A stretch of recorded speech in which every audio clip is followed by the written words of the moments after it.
Hello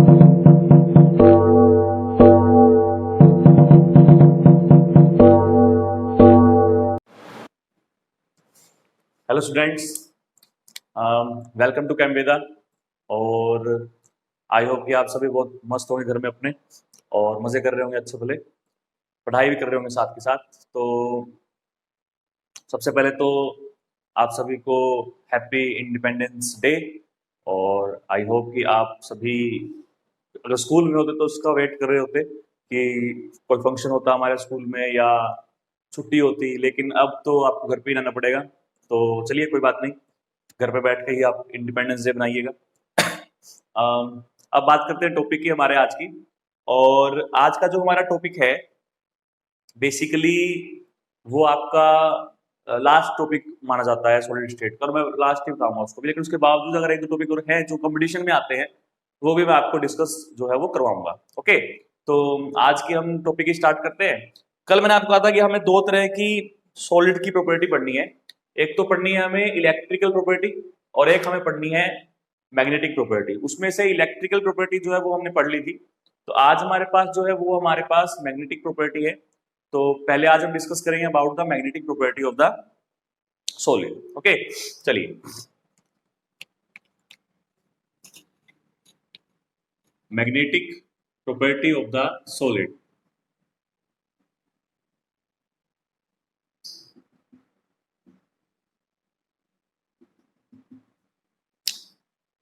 देखिए भाई, magnetic property का क्या मतलब है। मैग्नेटिक प्रॉपर्टी का सिंपल सा मतलब अगर आपको मैं समझाऊं तो सिंपल सा मतलब ये है कि कोई भी सॉलिड जो है क्या वो मैग्नेट की तरफ अट्रैक्ट होगा या मैग्नेट की तरफ अट्रैक्ट नहीं होगा, यही सिंपल सी बात है। या ज्यादा होगा या कम होगा। दूसरी बात फिर ये आ गई, पहली बात तो यही आ गई कि वो अट्रैक्ट होगा कि नहीं होगा। दूसरी बात फिर हमारे पास ये आती है कि अगर होगा तो ज्यादा होगा या कम होगा, ठीक है, या जितना हमने एक्सपेक्ट किया है उतना होगा कि नहीं होगा। तो बहुत सारी बातें फिर इसमें से निकल के आ जाती हैं। देखिए, सबसे पहला मेन मुद्दा जो हमारा है, सबसे पहला मेन मुद्दा हमारा यही है कि हमें ये पता करना होता है कि सॉलिड जो हमारा है वो मैग्नेट की तरफ अट्रैक्ट होगा या नहीं होगा। देखिए, कोई भी चीज जो है जो मैग्नेट की तरफ अट्रैक्ट होती है या नहीं होती है, उसका रीजन होता है उसके अंदर में एटम में जो इलेक्ट्रॉन प्रेजेंट है, ठीक है। वो इलेक्ट्रॉन्स ही रीजन बनते हैं किसी भी सॉलिड के मैग्नेटिक होने के या नहीं होने के। क्लियर। अब कैसे करते हैं वो मैं आपको थोड़ा सा एक्सप्लेन कर देता हूँ। देखिए, आपने 10th क्लास के अंदर या 11th क्लास के अंदर सीखा होगा, 12th में बेसिकली आप पढ़ रहे होगे मैग्नेटिज्म चैप्टर के अंदर, कि अगर कोई चार्ज पार्टिकल है तो चार्ज पार्टिकल भी आपका काम कर सकता है एज ए मैग्नेट। ठीक है, ये हमने सुना है कि चार्ज पार्टिकल जो है वो भी आपका एक मैग्नेटिक फील्ड जनरेट करता है, तो वो भी एक मैग्नेट की तरह काम कर सकता है।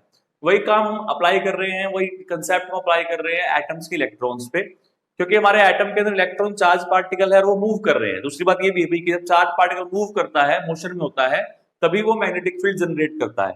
ठीक है, तो क्योंकि हमारे इलेक्ट्रॉन जो है सॉरी, हमारा जो इलेक्ट्रॉन जो है वो मोशन में है और चार्ज है, इसका मतलब वो क्या क्रिएट कर सकता है, वो मैग्नेटिक फील्ड जनरेट कर सकता है। ठीक है, अब देखिए, अगर वो मैग्नेटिक फील्ड जनरेट करेगा, नॉर्मल सी बात है, मान लीजिए ये मेरे पास न्यूक्लियस है और ये उसके अराउंड इलेक्ट्रॉन घूम रहा है, मान लीजिए उसमें एक इलेक्ट्रॉन घूम रहा है ऑर्बिटल में, तो अगर वो मैग्नेट की तरह बिहेव करेगा, मैग्नेटिक फील्ड जनरेट करेगा, तो उसकी भी कोई अट्रैक्शन होगी, north pole to south pole या south pole to north pole. ठीक है, मतलब एक मैग्नेटिक डाइपोल बन गया, क्या बोलते हैं उसको, मैग्नेटिक डाइपोल बन गया, और उसकी कुछ ना कुछ डायरेक्शन होगी। मान लीजिए उसके मैग्नेटिक फील्ड की डायरेक्शन जो है वो इस तरीके से है। ठीक है, मैग्नेटिक फील्ड की जो डायरेक्शन है वो ये है, ये डायरेक्शन है मैग्नेटिक फील्ड की।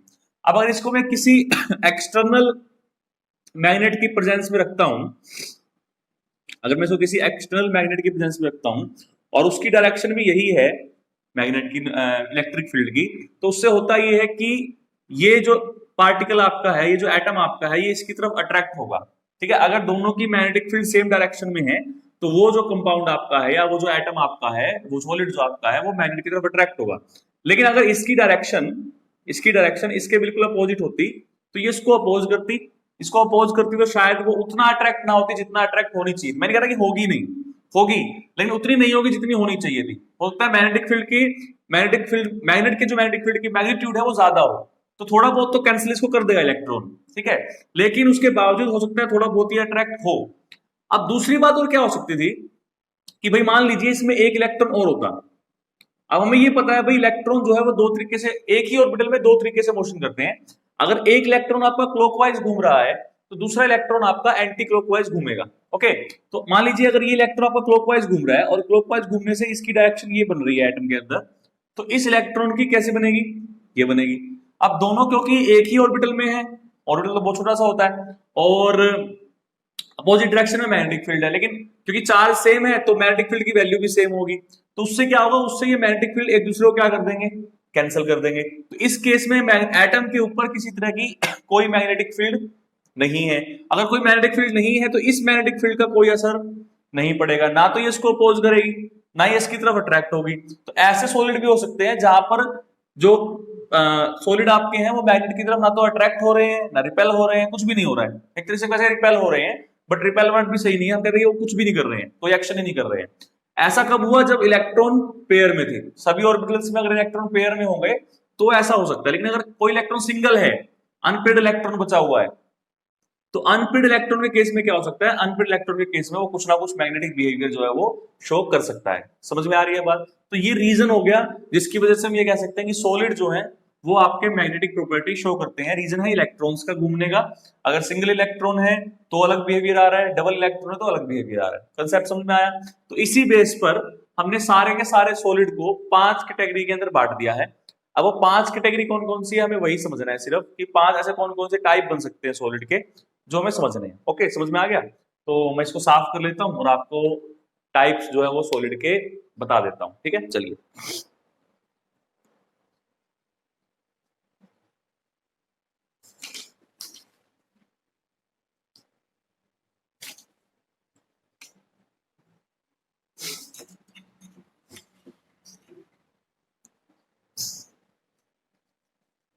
देखिए भाई, सबसे पहले जो हमारे पास सॉलिड है, सबसे पहले हमारे पास सॉलिड जो आते हैं वो होते हैं डायामैग्नेटिक सब्सटेंस। आपने पहले भी सुना होगा वर्ड ये, डायामैग्नेटिक सब्सटेंस। ठीक है, ये आपके सबसे पहले टाइप के सॉलिड हो सकते हैं, डायामैग्नेटिक सॉलिड। ऐसे सॉलिड जो मैग्नेटिक फील्ड को या तो रिपेल करते हो या मैं कह सकते हैं मैग्नेट की तरफ अट्रैक्ट ना होते हो, उसको हम बोलते हैं डायामैग्नेटिक सब्सटेंस। तो इसमें आप क्या लिख सकते हो कि ऐसे सब्सटेंस जो क्या हो सकते हो मैग्नेटिक फील्ड की तरफ, मैग्नेटिक फील्ड की तरफ या तो अट्रैक्ट नहीं होते हैं, ऐसे बोल सकते हैं, या ऐसे बोल सकते हैं जो मैग्नेटिक फील्ड को रिपेल करते हैं वो हमारे क्या होते हैं, वो हमारे डायमैग्नेटिक सब्सटेंस जो है वो होते हैं। तो यही आपको इसमें लिखना होता है। एग्जांपल आपके बहुत सारे हो सकते हैं इसके अंदर, लकड़ी हो गई, रबड़ हो गया, प्लास्टिक हो गया। अगर हम और बात करें तो H2O जो है वाटर हमारा यही होता है। ठीक है, इसके बाद सारे, अच्छा इसकी पहचान क्या है कि डायमैग्नेटिक सब्सटेंस कैसे होगा। अगर किसी सब्सटेंस के पास सारे पेयर्ड इलेक्ट्रॉन्स हैं, उसके सारे ऑर्बिटल्स में, चाहे वो मॉलिक्यूल हो, मॉलिक्यूल में मॉलिक्यूलर ऑर्बिटल्स में देखते हैं, एटम है तो एटॉमिक ऑर्बिटल्स में देखते हैं। तो अगर उसके सारे ऑर्बिटल्स के अंदर सारे इलेक्ट्रॉन पेयर्ड हैं, फुली फिल्ड हैं, तो उस केस में वो सब्सटेंस कहलाएगा डायमैग्नेटिक सब्सटेंस। बात समझ में आ रही है? तो हमने यहां से यही समझा कि अगर आपका कंपाउंड के पास सारे इलेक्ट्रॉन पेयर्ड हैं, तो पेयर्ड होने के बाद जो इलेक्ट्रॉन जो बिहेवियर शो करेंगे वो डायमैग्नेटिक बिहेवियर शो करेंगे। तो ये बिल्कुल बढ़िया पहचान है। अगर आपको किसी कंपाउंड को ये पता करना है कि वो डायमैग्नेटिक है कि पैरामैग्नेटिक है, सबसे बढ़िया तरीका ये है कि ये चेक कर लीजिए उसके पास पेयर्ड इलेक्ट्रॉन है या नहीं है। ठीक है, तो H2O हो गया, बेंजीन हो गया, हालांकि लिक्विड फॉर्म में हो तो उसको अगर सॉलिड फॉर्म में लेंगे तो भी ये यही वाला बिहेवियर शो करेंगे। टाइटेनियम का कंपाउंड हो गया, कोई टाइटेनियम ऑक्साइड हो गया, मान लीजिए वुड हो गया। तो ऐसे सब्सटेंस जो मैग्नेट की तरफ अट्रैक्ट नहीं होते हैं, जो मैग्नेटिक फील्ड को रिपेल करते हैं, ऐसे सब्सटेंस को हम बोलते हैं डायमैग्नेटिक सब्सटेंस। तो ये आपका पहला टाइप था। ओके, उसके बाद सेकंड क्या है आपका? सेकंड आपका है पैरामैग्नेटिक सब्सटेंस। पैरामैग्नेटिक सब्सटेंस या पैरामैग्नेटिक सॉलिड, ये बिल्कुल इसका ऑपोजिट है। डायमैग्नेटिक में हम कह रहे हैं कि मैग्नेटिक फील्ड की तरफ अट्रैक्ट नहीं हो रहा है ना।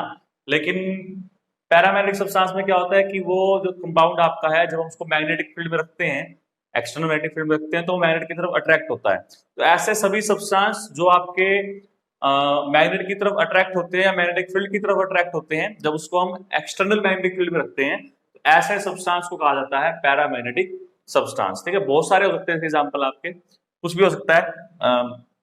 जैसे कि आयरन के कुछ कंपाउंड हो गए या क्रोमियम के कुछ कंपाउंड हो गए, मैग्नीज के कुछ कंपाउंड हो गए, तो वो सारे कंपाउंड आपके ऐसे होते हैं जो आपके मैग्नेटिक फील्ड में रखने पर मैग्नेट की तरफ अट्रैक्ट हो जाते हैं। ठीक है, तो इसके आपको कुछ कुछ एग्जांपल जो है वो पता होने चाहिए, जैसे कि ऑक्सीजन गैस होती है, हमने पढ़ा था ना 11th में। कॉपर के कुछ कॉपर आयन होता है, Fe आयन होता है, Fe2 पॉजिटिव। ठीक है, तो ये सारे के सारे के पास क्या होता है, सबके पास अनपेड इलेक्ट्रॉन होते हैं। क्योंकि इन सभी के पास अनपेड इलेक्ट्रॉन होते हैं तो वो पैरामैग्नेटिक बिहेवियर शो करते हैं। तो डायमैग्नेटिक के लिए क्या कह रहे हैं कि आपके पास पेयर्ड इलेक्ट्रॉन होने चाहिए, और पैरामैग्नेटिक में क्या कह रहे हैं कि आपके पास अनपेयर्ड इलेक्ट्रॉन जो है वो होने चाहिए।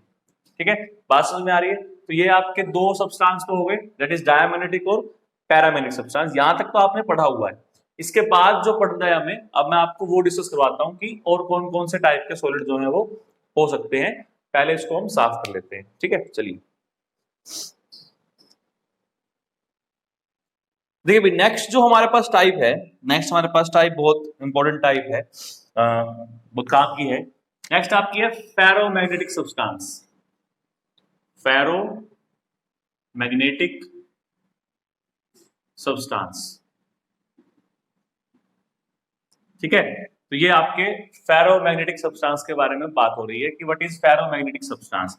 देखिए, पैरामैग्नेटिक सब्सटेंस होते हैं वो अपना मैग्नेटिक बिहेवियर तभी शो करते हैं जब हम उसको मैग्नेटिक फील्ड में रखते हैं। जैसे उसको मैग्नेटिक फील्ड से हटाएंगे वो नॉर्मल फिर वैसे ही बन जाएगा जैसा है, मतलब फिर वो हम नहीं कह सकते वो मैग्नेटिक है कि नहीं है।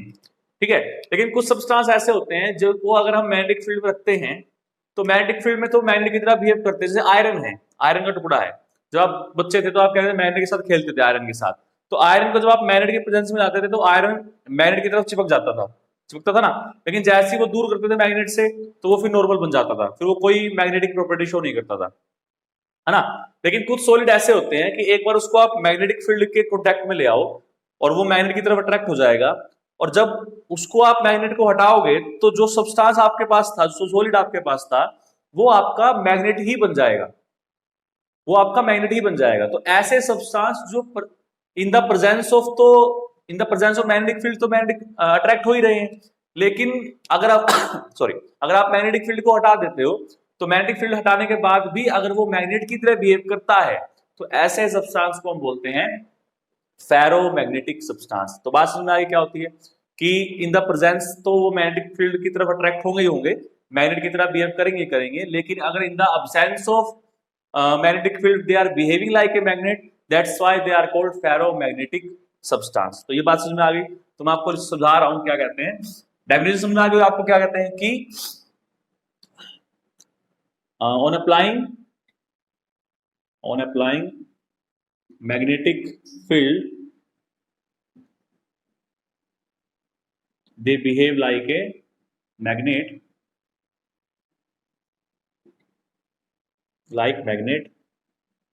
ठीक है, but remain magnet even in the presence of, even in the absence of, देखिए स्टार्टिंग में, बिल्कुल स्टार्टिंग में वो आपके मैग्नेट की तरह बिहेव नहीं करेंगे, पहले वो मैग्नेटिक फील्ड में लाए जाएंगे जिससे पहले वो मैग्नेट बन जाएंगे, उसके बाद फिर आगे लंबे टाइम तक प्रॉपरली परमानेंटली वो मैग्नेट बन जाएंगे। तो फेरोमैग्नेटिक सब्सटेंस को क्या बोलते हैं, फेरोमैग्नेटिक सब्सटेंस को हम परमानेंट मैग्नेट बोलते हैं, परमानेंट मैग्नेट बोलते हैं। ठीक है, और जो हमारे पास पैरामैग्नेटिक होते हैं उनको सॉरी जो हमारे पास पैरामैग्नेटिक होते हैं उनको हम टेम्परेरी मैग्नेट बोलते हैं। ठीक है, तो ये बात आपको पता होनी चाहिए कि फेरोमैग्नेटिक जो होते हैं वो परमानेंट मैग्नेट है, एक बार बन गए तो बन गए, लेकिन जो पैरामैग्नेटिक सब्सटेंस होते हैं वो आपके टेम्परेरी मैग्नेट्स में आते हैं, वो आपके ऐसा नहीं है कि बने रहेंगे। ठीक है, तो ये आपके होते हैं फेरोमैग्नेटिक सब्सटेंस। अब इसका कंसेप्ट क्या है भाई, क्यों होते हैं, मैं आपको वो भी समझा देता हूं। तो ये होता क्या है कि किसी भी सॉलिड के अंदर बहुत सारे मेटल होंगे, है ना, क्या होंगे, बहुत सारे मेटल्स होंगे। जैसे मान लीजिए आयरन ही है, आयरन तो चलिए बनता नहीं है, फिर भी थोड़ा बन जाता है बेसिकली, अगर थोड़ा सा उसको अच्छे से रखें हम, या कोबाल्ट है या निकल है, ये ऐसे मेटल है जो बना सकते हैं। ठीक है, जब इनको हम मैग्नेटिक फील्ड में रखते हैं तो इनके इनमें क्या होता है, मेटल के आयंस होंगे, नॉर्मल सी बात है। ठीक है, आयंस ये इस तरह से आयंस होंगे। तो ये आयंस मिलके क्या बनते हैं, कलेक्शन बना लेते हैं, बहुत सारे आयंस मिलके एक कलेक्शन बना लेते हैं इकट्ठा, और उस कलेक्शन को क्या बोलते हैं, उसको डोमेन बोलते हैं, डोमेन। ठीक है, तो इसमें बहुत सारे डोमेन्स होते हैं, तो वो डोमेन्स क्या करते हैं, जब तक मैग्नेटिक फील्ड नहीं है वो डोमेन्स आपके रैंडमली डायरेक्शन में मूव कर रहे होते हैं इस तरीके से। ठीक है, इस तरीके से रैंडमली डायरेक्शन में मूव कर रहे होते हैं। लेकिन जैसे ही मैं उसको मैग्नेटिक फील्ड में रखता हूं, जैसे उसको मैं मैग्नेटिक फील्ड में रखता हूं, तो होता यह है कि वो सारे के सारे आपके फिर मैग्नेटिक फील्ड की डायरेक्शन में ही ओरिएंट हो जाते हैं। मतलब यहां से ये होगा कि जो आपके सारे के सारे डोमेन्स हैं ये एक ही डायरेक्शन में हो जाएंगे इस तरीके से। मान लीजिए ये फील्ड की डायरेक्शन थी, तो ये सारे इसी डायरेक्शन में हो गए, और क्योंकि भी सारे इसी डायरेक्शन में हो गए हैं जैसे कि मैग्नेटिक फील्ड की डायरेक्शन है, तो इसीलिए ये भी क्या करते हैं, ये खुद एक डाइपोल है भाई, लेकिन ये डाइपोल रैंडम है तो इसलिए ओवरऑल इफेक्ट 0 बनता है इसका। लेकिन जैसे इसको मैग्नेटिक फील्ड की प्रेजेंस में रखते हैं तो सारे के सारे डोमेन जो है वो एक पर्टिकुलर डायरेक्शन में ही हो जाते हैं, और उसके बाद ये मैग्नेटिक फील्ड की तरह या मैग्नेट की तरह बिहेव करना स्टार्ट कर देते हैं। ठीक है, लेकिन जब हम मैग्नेटिक फील्ड को हटाते हैं तो उसके बावजूद जो ये डोमेन्स आपके हैं ये ऐसे ही उसी डायरेक्शन में रहते हैं जैसे आपने मैग्नेटिक फील्ड ने अरेंज किए थे। ठीक है, तो इसी वजह से क्या कहलाते हैं, ये आपके परमानेंट मैग्नेट कहलाते हैं। तो परमानेंट मैग्नेट कहलाने के लिए क्या जरूरी है, क्योंकि जो डोमेन्स है वो आपके फिक्स एक ही डायरेक्शन में हो जाए। तो ऐसे सब्सटेंस को हम बोलते हैं फेरोमैग्नेटिक सब्सटेंस। ठीक है, समझ में आ गई वाली बात। चलिए इसको साफ करते हैं।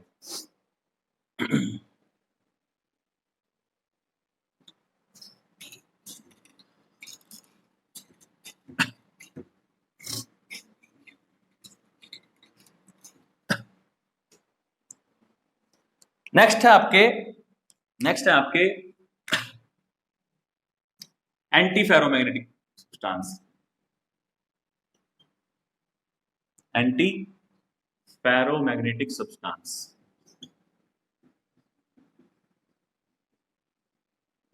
ठीक है, देखिए कुछ सॉलिड ऐसे होते हैं जो दिखने में ऐसा लगता है कि ये या तो पैरामैग्नेटिक होंगे या फेरोमैग्नेटिक होंगे, मतलब उनके पास डोमेन्स तो होती हैं। ठीक है, और डोमेन्स से हम ये आइडिया लगा लेते हैं इनके पास अगर डोमेन्स है बहुत सारे, तो ये नॉर्मल सी बात है कि मैग्नेटिक फील्ड में रखने के बाद वो डोमेन्स मैग्नेटिक फील्ड की डायरेक्शन में ही आ जाएंगी, और उसकी वजह से या तो पैरामैग्नेटिक बिहेवियर शो करेंगे या फेरोमैग्नेटिक शो करेंगे। ठीक है, डोमेन्स पैरामैग्नेटिक में भी ऐसी अरेंज होती है जैसे मैं बनाया था, बट मैग्नेटिक फील्ड आने के बाद वो फिर रैंडम हो जाती है। फेरो में ऐसा नहीं होता, फेरो में एक बार अरेंज हो गई तो हो गई। यहां भी हम क्या कह रहे हैं कि डोमेन जो हमारे पास है, डोमेन्स हमें ऐसा लगता है कि डोमेन्स हमारी अरेंज हो जाएंगी डायरेक्शन एक ही डायरेक्शन में, और उससे जो हमारा सब्सटेंस है वो आपका फेरोमैग्नेटिक बिहेवियर या पैरामैग्नेटिक बिहेवियर शो करेगा, लेकिन एक्चुअल में वो बिल्कुल जीरो हो जाता है, उनका मैग्नेटिक फील्ड जीरो हो जाता है, वो अट्रैक्ट होते ही नहीं है सॉलिड सब्सटेंस मैग्नेट की तरफ। ठीक है, तो ऐसे सब्सटेंस जो होने चाहिए फेरोमैग्नेटिक लेकिन उसका बिल्कुल अपोजिट शो करते हैं, इसलिए उसका नाम पड़ गया एंटी फेरोमैग्नेटिक सब्सटेंस। जैसे एग्जांपल है होता है आपका मैग्नीज ऑक्साइड का। ये हमारा एक ऐसा सब्सटेंस है जो दिखता ऐसा है कि वो फेरोमैग्नेटिक या पैरामैग्नेटिक बिहेवियर शो करेगा, लेकिन वो शो नहीं करता है। उसका रीजन क्या है? ठीक है, रीजन भाई ये है कि ये मान लीजिए इसमें ये आपके डाइपोल्स हैं, डोमेन्स हैं, ये आपके रैंडम डायरेक्शन में घूम रहे हैं इस तरीके से। ठीक है, ये आपके इस तरीके से घूम रहे हैं, लेकिन जब इस पे हम मैग्नेटिक फील्ड अप्लाई करते हैं तो होता ये है कि डोमेन्स अरेंज तो हो जाते हैं एक पर्टिकुलर डायरेक्शन में, लेकिन होता ये कि कुछ डोमेन्स तो इस डायरेक्शन में होते हैं और बाकी कुछ इस डायरेक्शन में होते हैं इस तरीके से, सॉरी ऐसे, और ये ऐसे और ये ऐसे। तो देखो जितना इफेक्ट इस डायरेक्शन में लगेगा उतना इफेक्ट इस डायरेक्शन में लगेगा, तो उससे क्या हो जाता है, उससे वो इफेक्ट कैंसिल हो जाता है। तो इसी वजह से इसका जो नेट मैग्नेटिक मोमेंट है, मैग्नेटिक मोमेंट वो कितना आता है आपका, 0 आता है। ठीक है, मैग्नेटिक मोमेंट हमें ये बताता है भाई कि कोई सब्सटेंस कितना पैरामैग्नेटिक होगा या फेरोमैग्नेटिक होगा। तो अगर किसी सब्सटेंस का मैग्नेटिक मोमेंट 0 आता है, इट मींस कि वो आपका पैरामैग्नेटिक या फेरोमैग्नेटिक सब्सटेंस नहीं है। ठीक है, मैं इसमें आपको फॉर्मूला बता देता हूं कि अगर आपको मैग्नेटिक मोमेंट निकालना पड़ जाए किसी कंपाउंड का, तो उसका फॉर्मूला होता है N+2 और यूनिट होती है Bm। Bm is the Bohr magneton. Okay, ये यूनिट होती है मैग्नेटिक मोमेंट की। तो यहाँ पर N क्या आपका है, N होता है आपका number of unpaired electron, number of unpaired electron. ठीक है। तो एन आपका होता है नंबर ऑफ अनपेयर्ड इलेक्ट्रॉन, और इसकी हेल्प से आप मैग्नेटिक मोमेंट निकाल सकते हो। जितनी इसकी वैल्यू ज्यादा होगी, उतना वो मैग्नेटिक मोमेंट ज्यादा होगा। तो ऐसे सब्सटेंस को हम बोलते हैं एंटी फेरोमैग्नेटिक सब्सटेंस। ये आपकी एक टाइप और हो गई, बिल्कुल लास्ट टाइप रह गई आपकी इसकी। उसके बाद ये टॉपिक आपका खत्म, इसमें कुछ ज्यादा एक्सप्लेनेशन के लिए है नहीं। ठीक है, चलिए।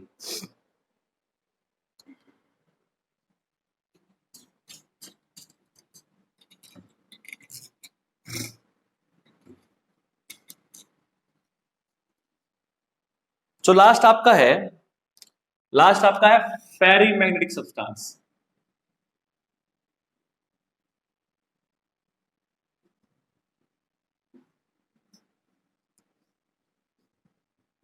फेरी मैग्नेटिक सब्सटेंस। अब फेरी मैग्नेटिक सब्सटेंस क्या होते हैं? फेरी मैग्नेटिक सब्सटेंस आपके वो सब्सटेंस होते हैं जो आपके, लगता तो ये है कि बहुत ज्यादा मैग्नेटिक बिहेवियर शो करेंगे, बहुत ज्यादा मैग्नेटिक बिहेवियर शो करेंगे, लेकिन एक्चुअल में वो बहुत थोड़ा मैग्नेटिक मोमेंट शो करते हैं। करते ही नहीं है, करते तो हैं, लेकिन एक्सपेक्टेड ये होता है कि बहुत ज्यादा करेंगे। उनकी डोमेन्स को देख के लगता है कि वो बहुत ज्यादा मैग्नेटिक बिहेवियर शो करेंगे, बट एक्चुअल में वो क्या करते हैं? एक्चुअल में वो बहुत थोड़ा सा मैग्नेटिक मोमेंट शो करते हैं। तो ऐसे सब्सटेंस को हम बोलते हैं फेरी मैग्नेटिक सब्सटेंस। ठीक है, which are expected to show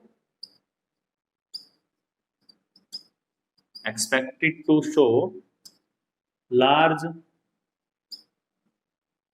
magnetism, but actually show very small magnetism, is called ferrimagnetic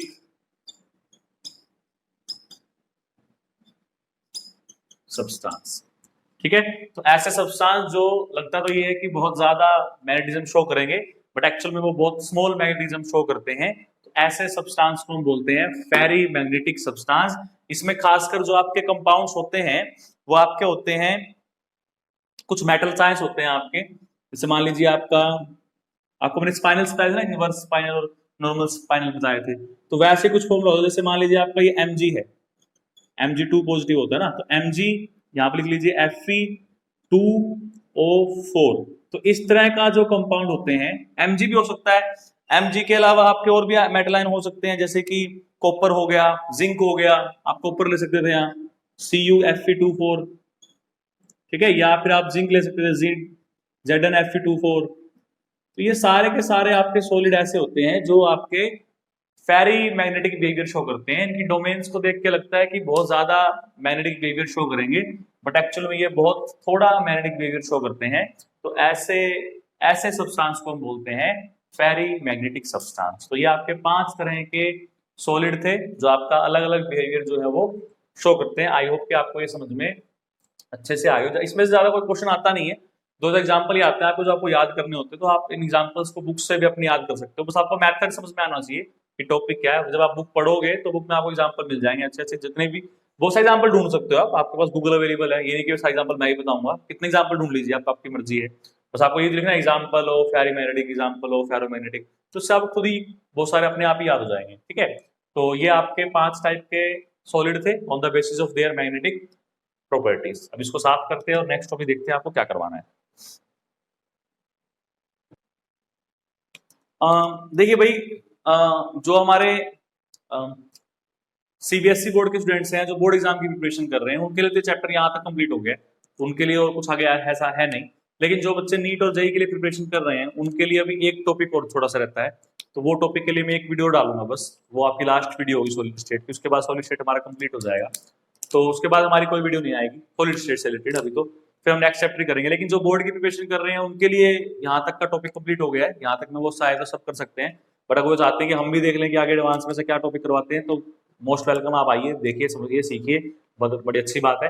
तो आज सिर्फ इतना ही था हमारे पास, मैग्नेटिक प्रॉपर्टीज हमें करनी थी।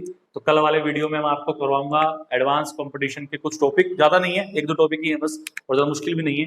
तो उससे बेस न्यूमेरिकल आता है कई बार आपके एग्जाम के अंदर, तो वही हमें करना है बस। तो वो करेंगे हम कल, और तब तक के लिए आप बनाइए इंडिपेंडेंस डे, और ऑल द बेस्ट।